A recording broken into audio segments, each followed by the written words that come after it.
तो ना आज का सवाल स्टार्ट करते हैं आप लोगों का टाइम वेस्ट करे बिना। और आपका आज का सवाल स्टार्ट होता है दोस्तों यहां से। Consider the following statements regarding India GDP data. ये लो दोस्तों, इंडिया के जीडीपी से संबंधित अब इन कथनों को आप पढ़िए और पढ़कर जवाब दीजिए। चलिए पढ़ लेते हैं। पहला क्वेश्चन है कि जो पहला ऑप्शन है कि जो एनएसओ है, नेशनल स्टैटिस्टिकल ऑफिस, जो एनएसओ है is mandated to prepare national accounts as well as publish annual estimates of the national products. दोस्तों कह रहे हैं कि जो एनएसओ है भारत में, जरा ध्यान से समझना, ये नेशनल अकाउंट्स मतलब नेशनल इनकम हो गया, जीडीपी हो गया, ये सब कुछ इनको क्या करता है, प्रिपेयर करता है और साथ में इसको पब्लिश करता है, छापता है। सेकंड ऑप्शन है हमारा Bunty Singh, hello. Second option है भाई, थोड़ा शेयर कर दो यार अपने ग्रुप्स में, शेयर करो, ज्यादा शेयर करो, ज्यादा बच्चों को लेकर आओ। Come on everybody, share it more ना। दूसरा ऑप्शन है कि इंडिया की जो इकोनॉमी है फॉर द फर्स्ट टाइम, पहली बार in the last decade so a negative quarter. दोस्तों नेगेटिव क्वार्टर में रही है, तो दोनों स्टेटमेंट बिल्कुल सही है। मैं आप लोगों को बताना चाहूंगा कि 2020-21 का जो पहला क्वार्टर था, अप्रैल मई जून, जरा ध्यान समझना, अप्रैल से लेकर जून तक, इसमें जो जीडीपी थी वो नेगेटिव में -23% चली गई थी। तो -23% चली गई थी, तो इसका दोनों स्टेटमेंट बिल्कुल सही हैं। आइए जरा इसके बारे में थोड़ा सा ज्ञान प्राप्त करते हैं। तो बोथ स्टेटमेंट्स आर राइट। जैसे मैंने कहा कि द मिनिस्ट्री ऑफ स्टैटिस्टिक्स, जो हमारा स्टैटिस्टिक्स मंत्रालय है,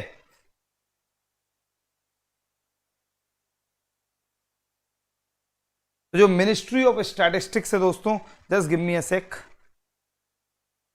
ना, तो जो मिनिस्ट्री ऑफ स्टैटिस्टिक्स, जो एनएसओ है, नेशनल स्टैटिस्टिकल ऑफिस, मैंने आपको कई बार बताया है कि हमारे हिंदुस्तान में पहले था सीएसओ और एक था एनएसएसओ। इन दोनों को अब मर्ज करके बना दिया गया है क्या, एनएसओ। तो पहले जो काम सीएसओ करता था, अब वो काम एनएसओ करता है। तो अगर हम पहले बात करते थे तो पहले हमारे इंडिया में जो नेशनल इनकम के डेटा है या जीडीपी का जो डेटा है, इसका कैलकुलेशन कौन करता था, सीएसओ। लेकिन अब ये काम कौन कर रहा है, एनएसओ कर रहा है। एनएसओ के अलावा हम बात करते हैं तो एनएसओ का जो मंत्रालय है वो ministry of statistics and programme implementation है, राइट। तो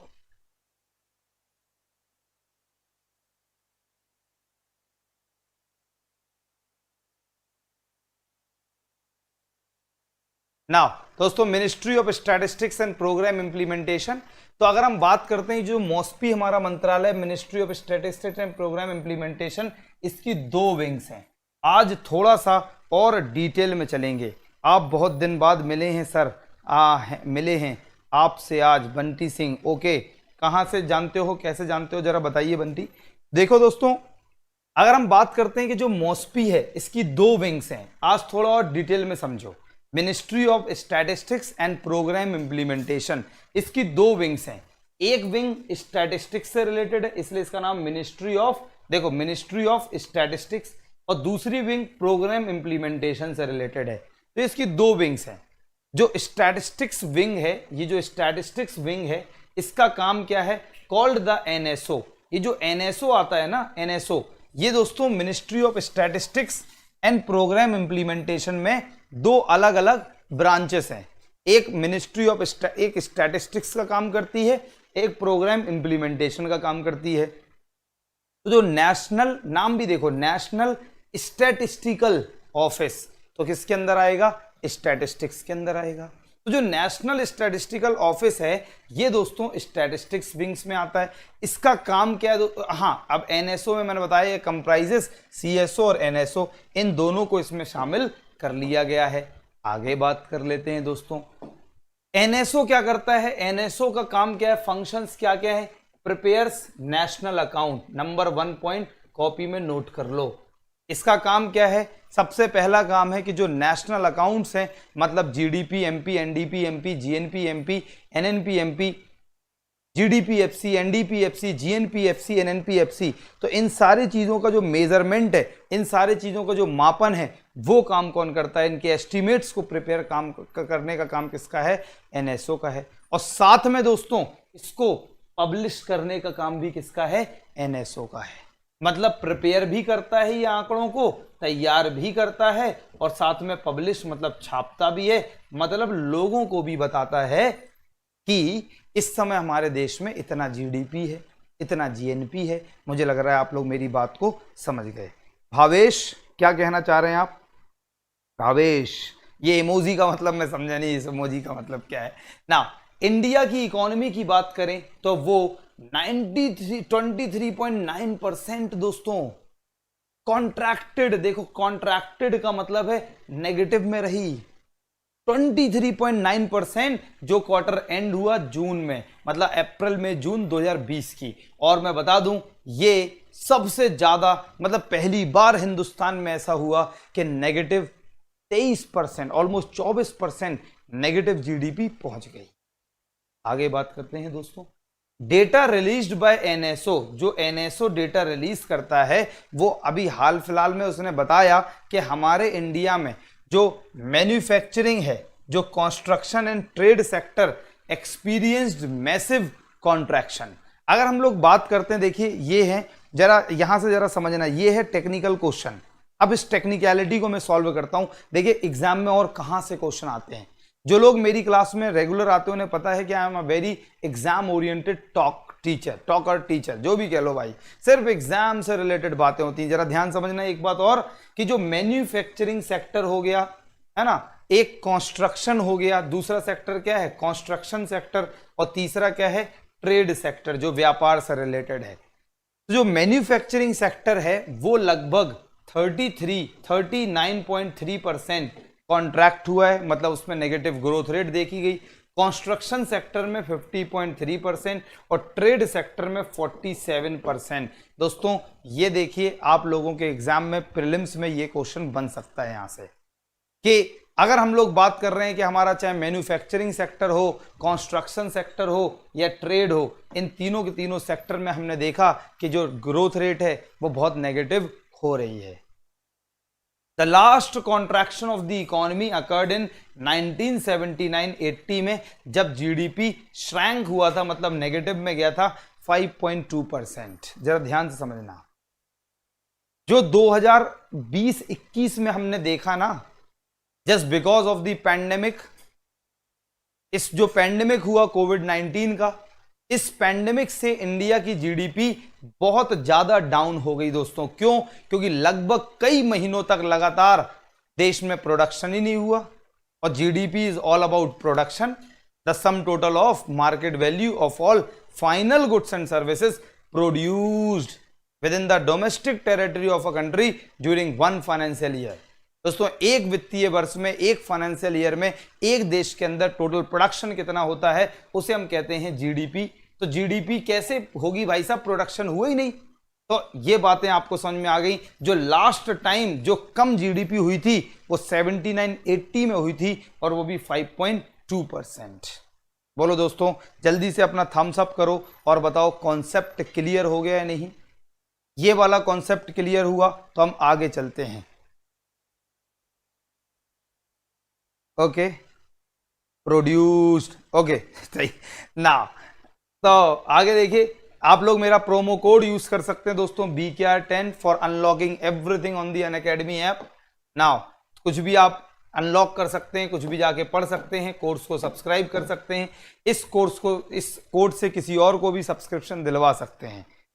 चलो दोस्तों हम नेक्स्ट पॉइंट पे चलते हैं। नेक्स्ट क्वेश्चन हमारा क्या है? The term technical recession. भाई ये कैसे हो गया, the term technical recession. Okay, तो चलते दोस्तों, नेक्स्ट क्वेश्चन है।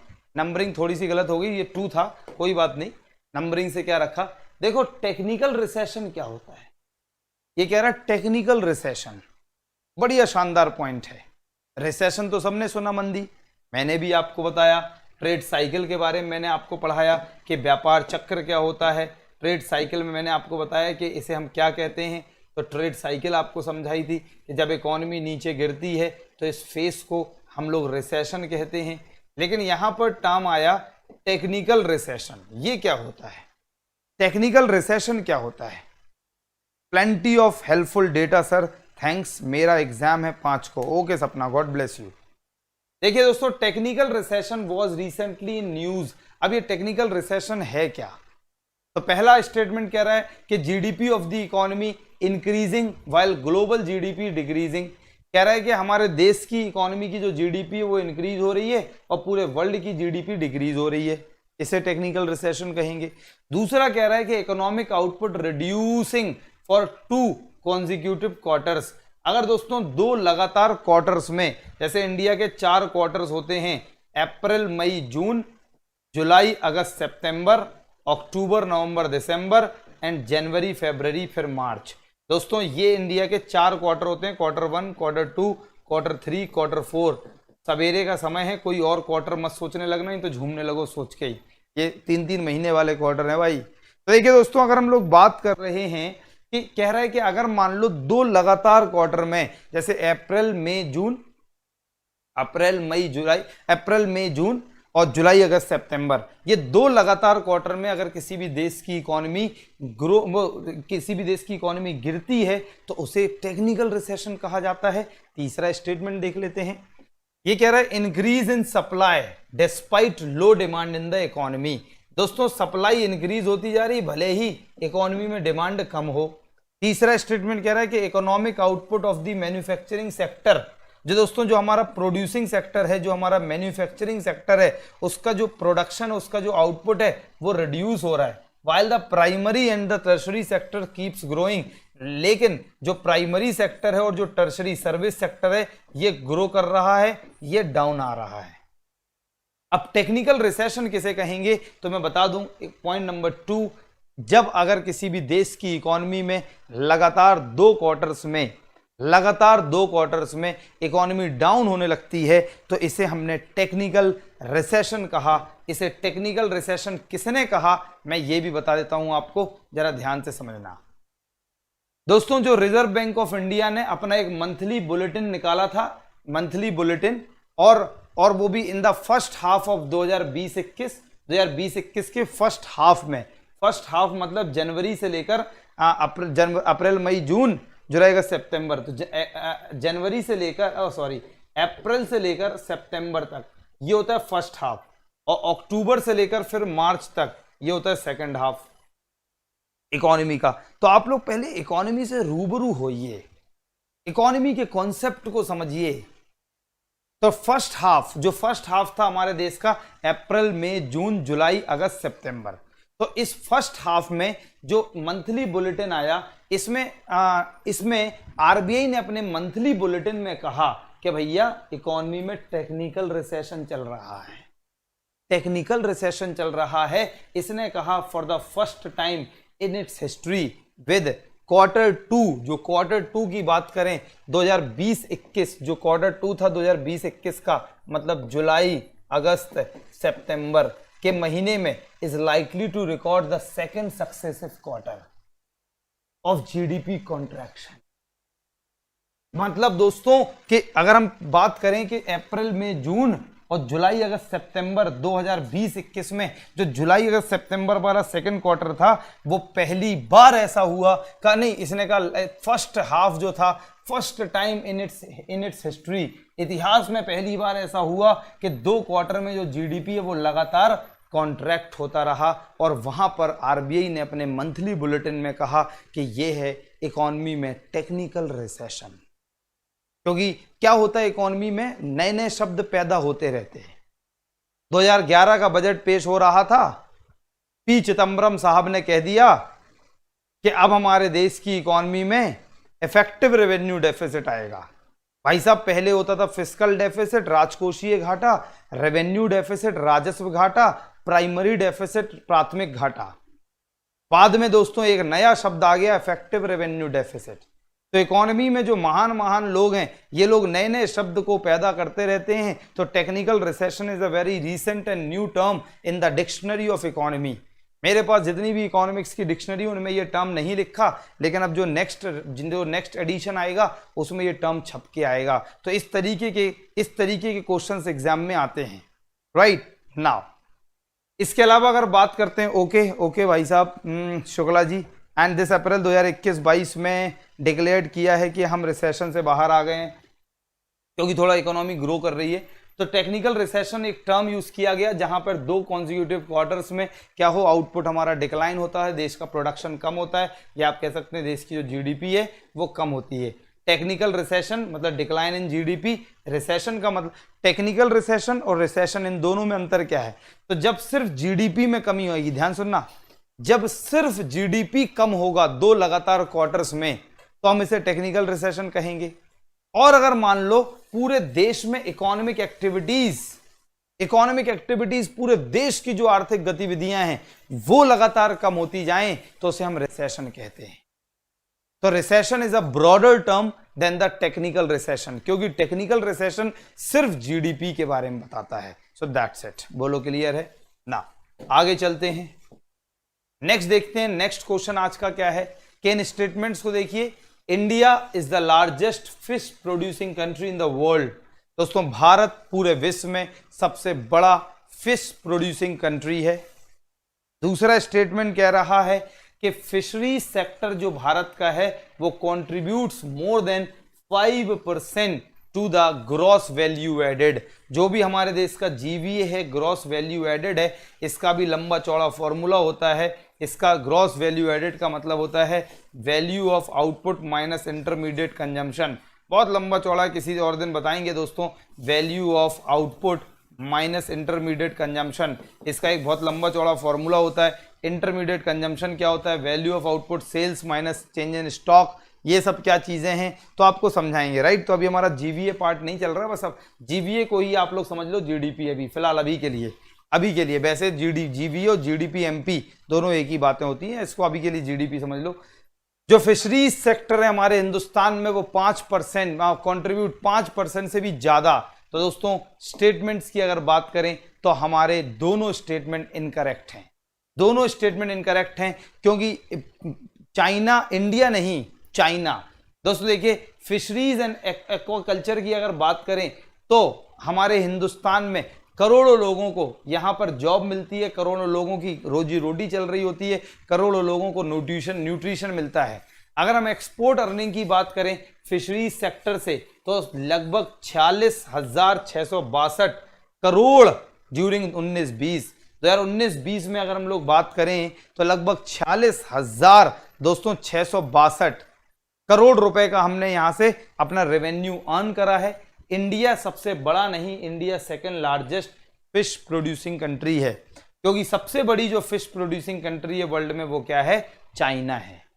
फिशरीज सेक्टर क्या करता है, जीडीपी में लगभग सिर्फ 1.25% 1.24% कंट्री के जीडीपी में योगदान देता है, 5% से ज्यादा योगदान नहीं देता। बताओ दोस्तों, क्या आप लोगों को, गुड मॉर्निंग अनीता पांडे। सिर्फ सबसे पहले तो मुझे ये बताइए कि क्वालिटी क्वेश्चंस दिख रहे हैं मेरी इस क्लास में या नहीं। सबसे पहले आप ये स्टेटमेंट बताइए कि जो क्वेश्चंस की क्वालिटी है वो एग्जैक्टली एग्जाम बेस्ड है या नहीं है। सारे लोग पहले ये बताएंगे। Come on everybody. नेक्स्ट आगे चलते हैं, नेक्स्ट देखते हैं दोस्तों। For the central government had recently allowed additional borrowings अतिरिक्त ऋण, additional borrowings limit to the states, okay, for the current financial year subject to which of the following reforms. चलिए दोस्तों, पहले तो यहां पे स्टेट गवर्नमेंट की बोरोइंग्स की बात हो रही है तो मैं आपको थोड़ा सा कुछ सिखाना चाहूंगा।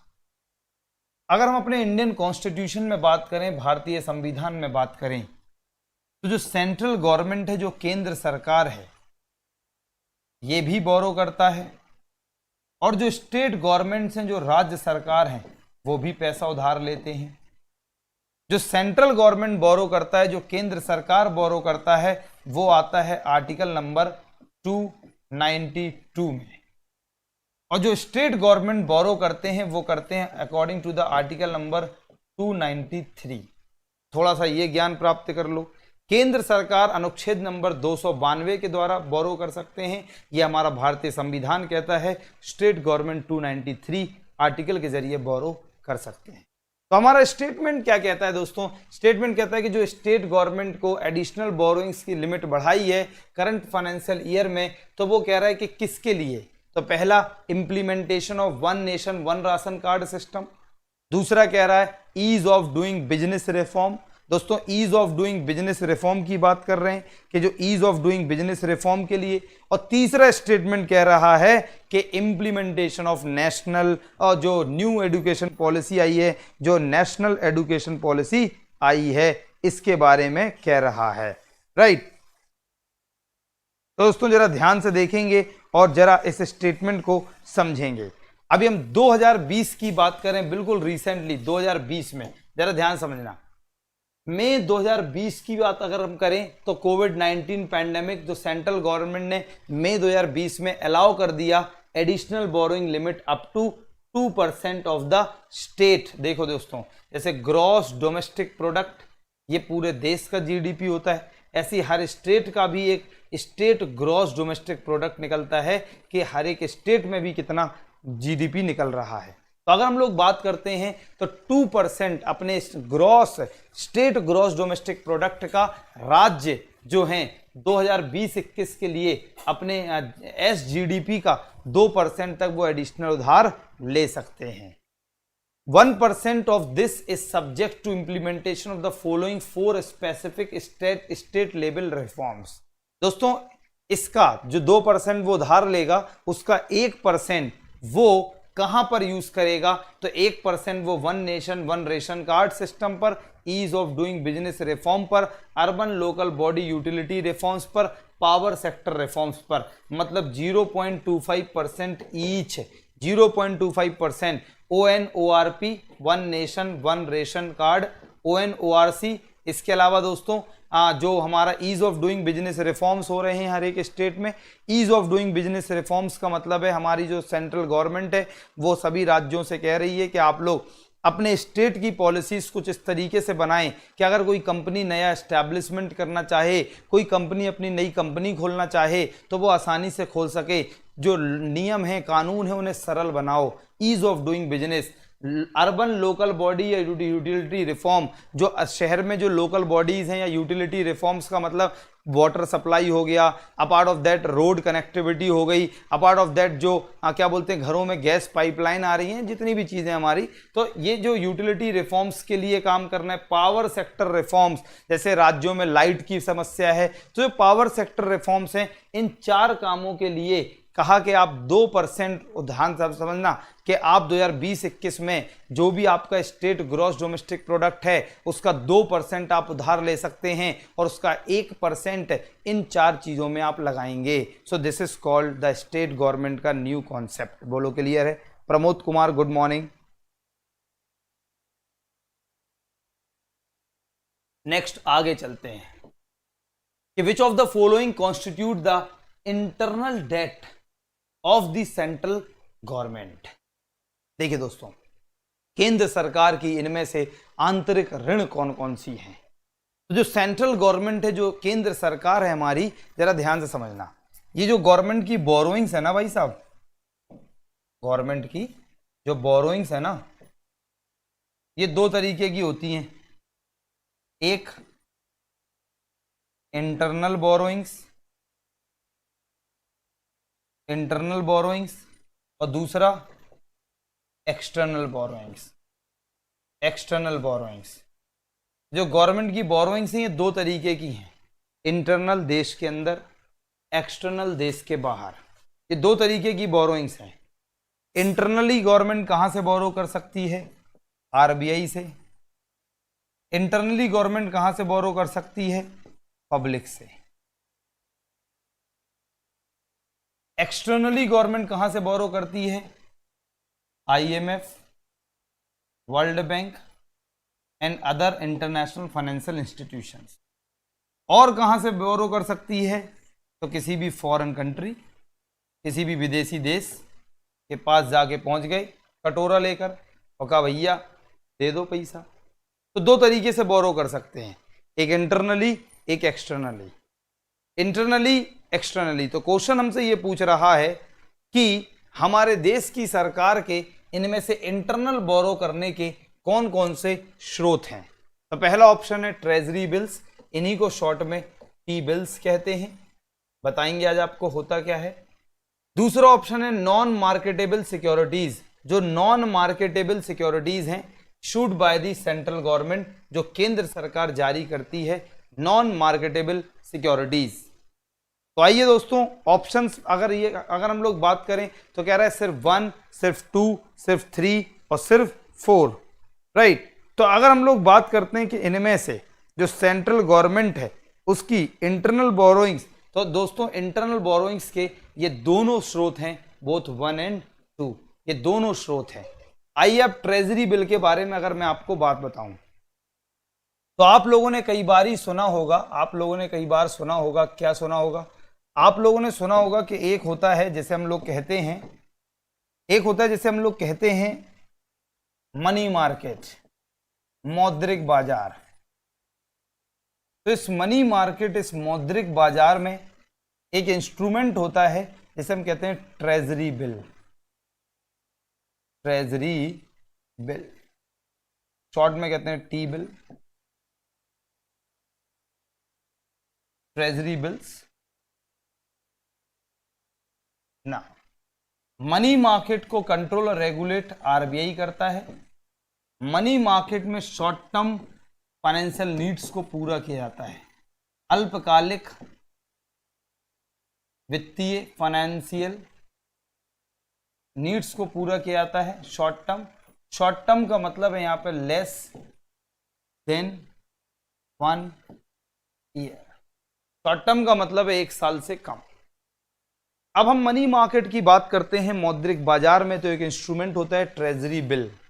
सबसे पहली बात आप लोगों को जो पता होनी चाहिए इन जनरल कि ट्रेजरी बिल जो है they are issued by RBI on behalf of government. जरा ध्यान समझना कि ट्रेजरी बिल्स को आरबीआई जारी करती है गवर्नमेंट के स्थान पर।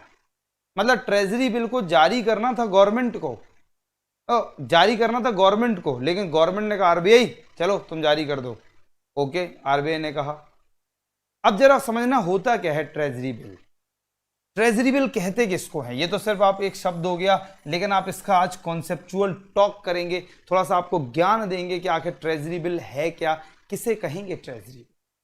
तो अगर हम ट्रेजरी बिल की बात करते हैं, अगर हम टी बिल्स की बात करते हैं, तो इसे आरबीआई इशू करता है गवर्नमेंट के बिहाफ पर, राइट। अब जरा ध्यान से समझना होता क्या है। ये है मान लो आरबीआई, सभी बैंकों के पापा, और ये हैं हमारी अलग अलग बैंक्स जो आरबीआई के अंडर में काम करती हैं। ये हमारी अलग अलग बैंक्स जो आरबीआई के अंडर में काम करती हैं। अब आरबीआई क्या करता है कि टी बिल्स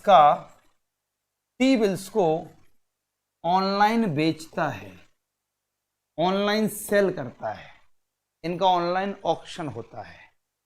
इस समय अगर हम लोग बात करते हैं हमारे इंडिया में जो ट्रेजरी बिल्स हैं, वो एक 91 डेज का है, एक 182 डेज का है, एंड एक 364 डेज का है।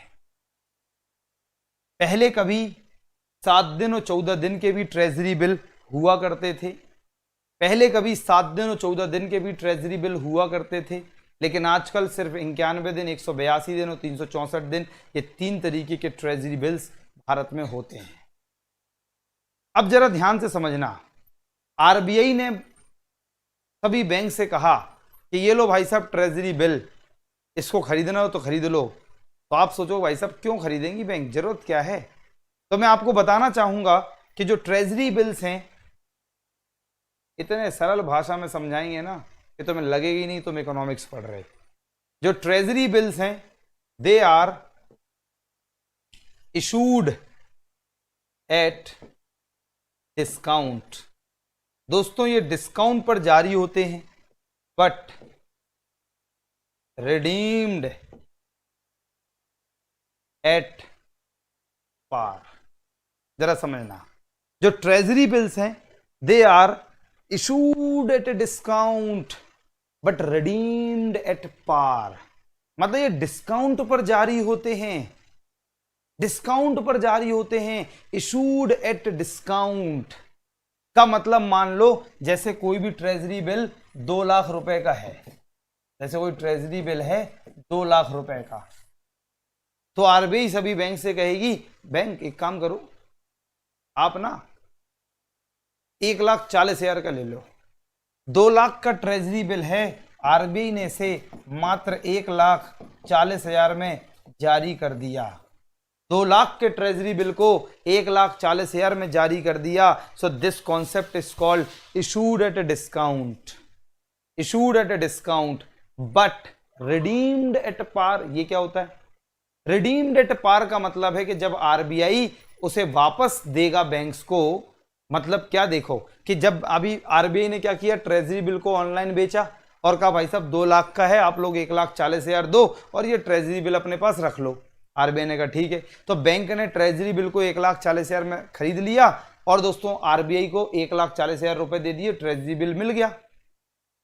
अब कहा मान लो ये 91 डेज का था, इसकी मेच्योरिटी मान लो एग्जांपल ये 91 डेज का है, तो आरबीआई ने कहा बेटा जब 91 डेज हो जाए ना तो मैं आपको पूरे के पूरे 1,40,000 की जगह अब 2 लाख रुपए वापस दूंगा। तो this is called should eight discount but redeemed, वापस एट पार। पार का मतलब होता है इक्वल। तो दोस्तों जारी होता है डिस्काउंट पर लेकिन वापस होता है इक्वल अमाउंट पर। दोस्तों this is called treasury bill. एक बात और बताना चाहूंगा कि जो ट्रेजरी बिल्स होते हैं ये हमेशा ₹25,000 और इट्स मल्टीपल्स, जो ट्रेजरी बिल होते हैं ये हमेशा 25,000 और उसके गुणांक में होते हैं इन रुपीज 25,000 और इट्स मल्टीपल्स। ये तो ये 25,000 के होंगे या उसके गुणांक के होंगे, 25,000, 50,000, 75,000, 1 लाख, 1,25,000 ब्ला ब्ला ब्ला। तो दोस्तों ये रहा ट्रेजरी बिल। तो ये तो इसका किताबी ज्ञान हो गया, पूरा कॉन्सेप्चुअल ज्ञान हो गया, लेकिन थोड़ा और अंदर का ज्ञान प्राप्त करो। यहां ट्रेजरी बिल आरबीआई ने सभी बैंक्स को जारी किया और बैंकों ने अपना अपना पैसा आरबीआई को दे दिया ट्रेजरी बिल के जरिए। तो पहला कॉन्सेप्ट यहां से मैंने ओरिजिनेट जो करा वो क्या कि आखिर ट्रेजरी बिल क्या है। तो हम कह सकते हैं कि with the help of treasury bill, treasury bill के द्वारा, with the help of treasury bill, treasury bill के द्वारा the government with the help of treasury bill the government borrows short term loan from the banks और so called public। क्योंकि भाई साहब bank में किसका पैसा जमा है? पब्लिक का। ये पब्लिक है, ये सब जानती है, ये पब्लिक है। तो भाई साहब बैंक में किसका पैसा है? पब्लिक का। तो इनडायरेक्टली पब्लिक का पैसा बैंक ने आरबीआई को दे दिया, तो हम कह सकते हैं आरबीआई ने पब्लिक से, तो आरबीआई के पास गया, इसका मतलब आरबीआई ने भी किसने, मैंने कहा था सबसे पहले issued by RBI on behalf of government. जरा ध्यान समझना, गवर्नमेंट ने आरबीआई से कहा, आरबीआई ने बैंकों को बेचा, बैंकों में पैसा पब्लिक। तो इसका मतलब हम कह सकते हैं with the help of treasury bill government borrows money from public for the short term purpose.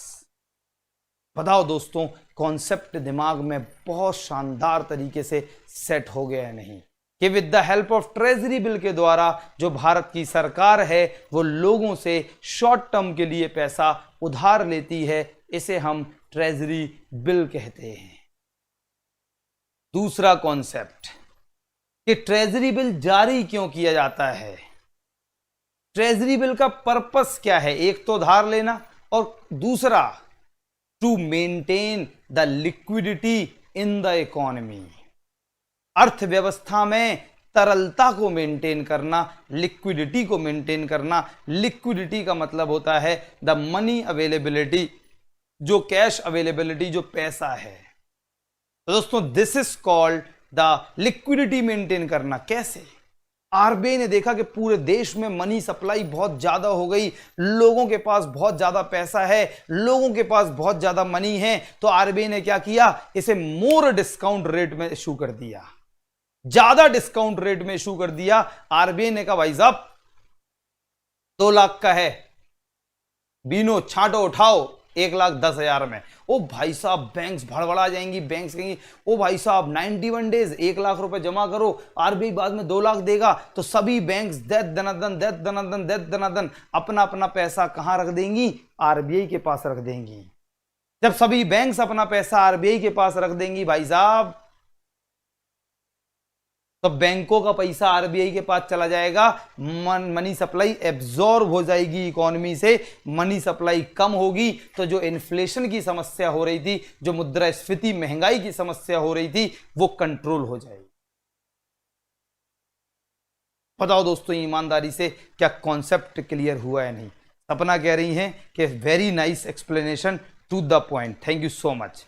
अभी कुमार कह रहे हैं सर मैंने आपसे यहाँ पढ़ा था, बहुत ही अच्छा पढ़ाते थे आप, और आज मैं आपसे ही इकोनॉमी के बारे में जाना है जो भी है। आप यूपीएससी में पढ़ाते थे, थैंक यू सो मच, खुशी हुई, थैंक यू सो मच। चलिए बेटा दोस्तों, क्या आपको पूरा कॉन्सेप्ट समझ में आया या नहीं आया बताइए ट्रेजरी बिल का। और आज के बाद आप लोगों से कोई टी बिल के बारे में डिस्कशन करेगा, उसको दोस्तों दैम मुक्का मार के ज्ञानी ज्ञान दे देना, राइट। चलिए, मुक्का मतलब ज्ञान का मुक्का, सच बोल वाला नहीं दोस्तों। तो इसमें इंटरनल डेट, तो सरकार इंटरनल डेट उधार, तो बताओ ट्रेजरी बिल के द्वारा उधार ले रही है। इसी तरह से नॉन मार्केटेबल सिक्योरिटीज भी होती हैं, तो करेक्ट आंसर है दोनों। देखिए दोस्तों, both statement are correct. Central government debt आते हैं आर्टिकल नंबर 292 में, इंटरनल डेट होते हैं और एक्सटर्नल डेट होते हैं, आंतरिक ऋण बाहरी ऋण, आंतरिक ऋण बाहरी ऋण। इंटरनल डेट क्या होती है केंद्र सरकार की? तो इंटरनल डेट होती है दोस्तों जो मार्केटेबल सिक्योरिटीज हैं और जो नॉन मार्केटेबल सिक्योरिटीज हैं।